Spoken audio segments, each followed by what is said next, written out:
welcome to day 4 of Predictions Week. Right now we are tackling the Southern divisions. Friendly reminder, we'll be staked. Yeah, well, it was AFC. I get it. Yeah. Staked to these predictions for the entire year, maybe longer. Let's see where we stand right now. Nick still has a Southern champ that we're going to reveal and a wild card. Yep. And Brou, you just have your wild cards are all done. So Nick, take it away. AFC. All right, AFC South. I think, maybe I'm wrong, that we will all agree on the 4th place team. In 4th place, I have the Tennessee Titans. I don't love Will Levis. I really like all the other quarterbacks in this division.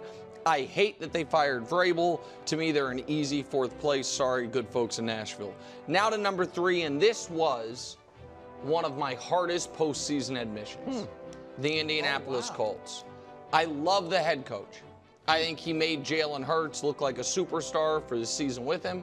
I think you were a pass away from making the playoffs with Wild's guy Gardner Minshew. Yeah. I'm very intrigued by Anthony Richardson. I love the upside and the measurables. And I think they have an excellent offensive line and defensive line. But I question their secondary. I don't love the wide receivers and their back 7 of their defense as a whole. And Anthony Richardson, he played 4 games, got hurt in 2 of them. So I can't put him in the postseason. I think the AFC South is tougher than people thought. So I have them 3rd. Bruce, surprised by that. I thought you were having them in the playoffs. Like I said, it's my hardest omission. At number 2, of course, the Jacksonville Jaguars. Of course. 8-3. Yeah, Greg's surprised. He thought I'd have them winning it. No. I'm trying to be right, guys. I'm putting real hard-earned shekels looking like on a this lot stuff. of chalk to me. Well, you know what? I'm able to go a little chalk in this division because I took my big swings earlier, Brou. 8-3 until Trevor's injury. Wild's anti-guy, Doug Peterson, coaching for his job. Doug Peterson has won double-digit games in how many games in his career? Anybody? 1, the time they won the Super Bowl. Yeah. This is season number 2. They get to 10 wins, just avoid the rain. I was scouring the Farmer's Almanac to see what it's like in their outdoor games. Those games in England, a little tough, but that is England.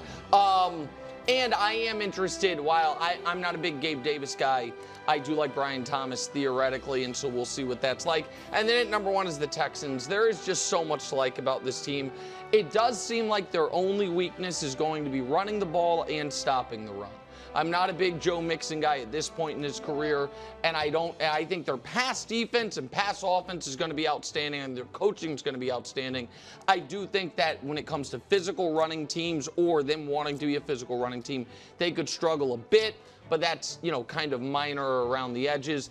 That Greg Jennings is my AFC South with 2 playoff representatives. I gotta say, I am shocked. Why? You know why. I thought you had the Prince taking his crown back. Team sport. It's team sport. I'm impressed. One can only do so I much. got to say, I'm impressed because you recognize greatness in Texas. Wow. Greatness is... but this is the order.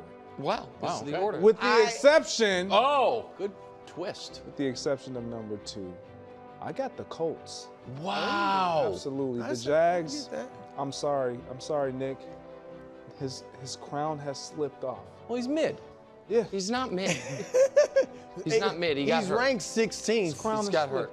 In the tiers. That's exactly mid. Yeah. Brou, let's see where you Do you have the Colts making the playoffs? I actually do have the Colts making the playoffs. I gotta be honest, Nick, and I was wrong, I'll give you credit. I thought you were gonna actually leave the Texans out. Oh. Because I knew you loved Richardson.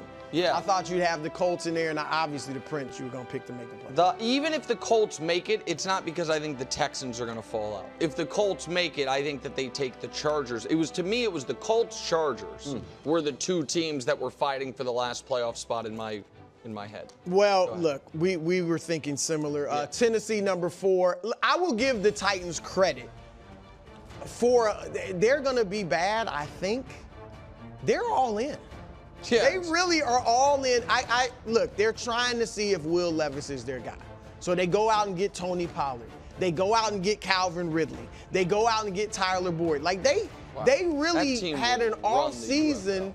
But those are seriously though. Somebody's got to be a weird Boyd is a good receiver, and Ridley's a good receiver, and Pollard's a good run. Like they had an off season. Like, they're trying to win. I obviously don't think they will too much. But look, if they find out if Will Levis is or is not our quarterback of the future, that's good.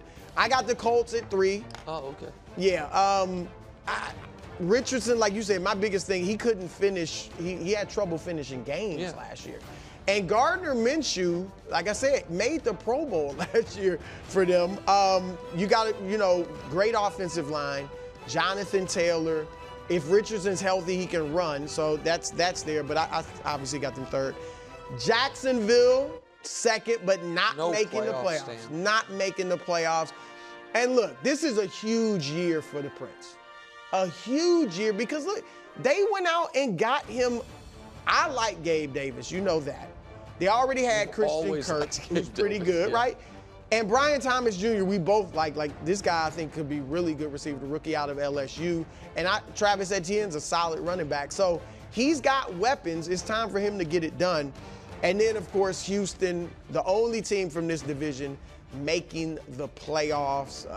I don't see what there is not to like about the Texans. Man, you guys really, you're shocking me with the Colts. I mean, I like their offense. I like their offense simply because of, not just because of Anthony Richardson, but Josh Downs had a productive year last year as a rookie. I think he'll add more to their offense. And Michael Pittman Jr., you got the big size guy. I thought you were Anthony Richardson. I am an Anthony Richardson guy, but I just think it's the kind of burden of expectations. Colts and Jags both had 9 wins last year. Colts, it was considered a great year. They was a disaster. They both had debilitating injuries to their quarterback. They both. Debilitating? Wait. Well, I don't know. They thought they might have to take the leg. Oh, that's true. We discussed it. Yeah, it was bad. Can I just ask the group one quick question for Trevor? What would be better for your guys' perception of Trevor Lawrence? They go 11-6, and his stats are mid. Yeah, gaudy number. Or he has 4,500 yards, 32 touchdowns, 11 picks, but they go 9-8 and miss the playoffs. Yeah. What would to you would I'm make? To be honest, the latter.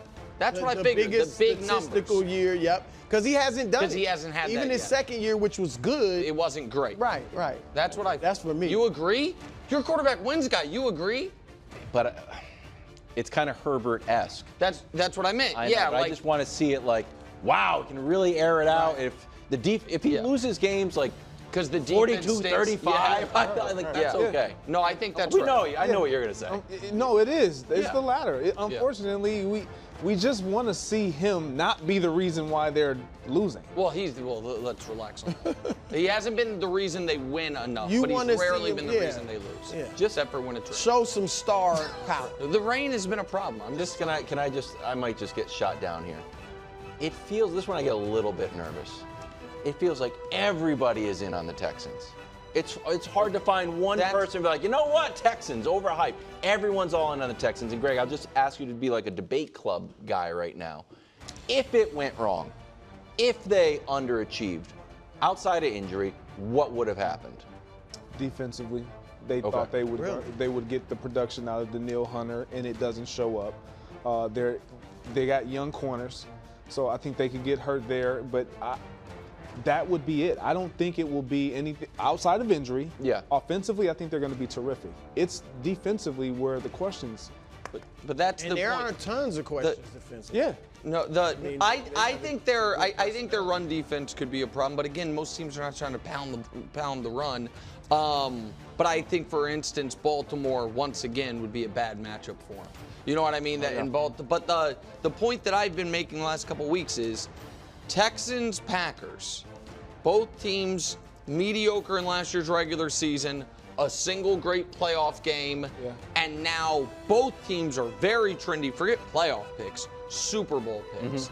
And I just feel like one of those two teams is going to stub its toe significantly. I think it's the Packers, but I don't think we're going to go 2 for 2 on those two teams surging. All right. Thanks for watching. Subscribe here to get more from the show and to check out clips from other shows on FS1.